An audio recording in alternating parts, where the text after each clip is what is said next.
बदली तो दिल बहाने गमगे कैसे हो डीजे अरमान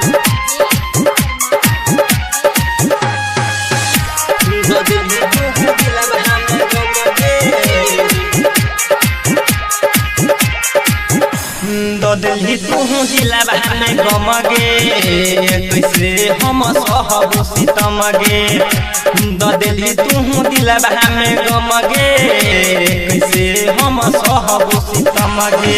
छोरी के हमारा तू ससुरा गेलही भेल नै शरमगे बदली तू दिल बहाने गमगे कैसे हम सहब सीतमगे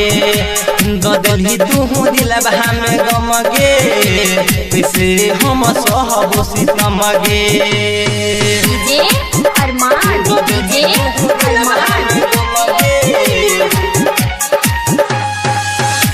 बदली तू दिल बहाने गमगे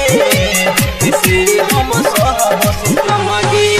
जाने के दोसर से शादी रचा के छियत खुश बोलम घर जाके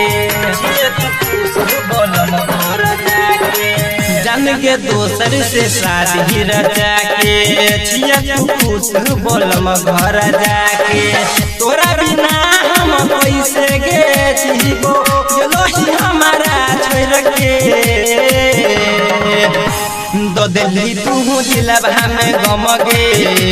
कैसे हम सहब सीतमगे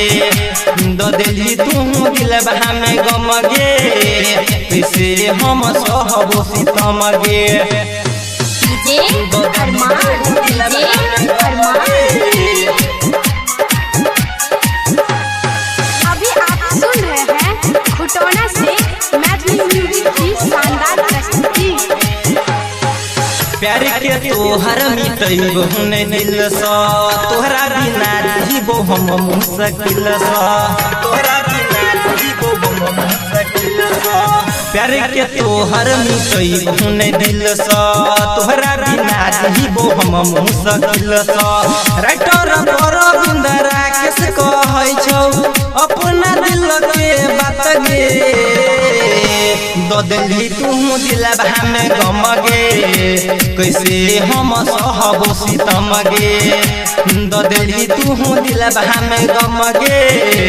कैसे हम सहब सीतमगे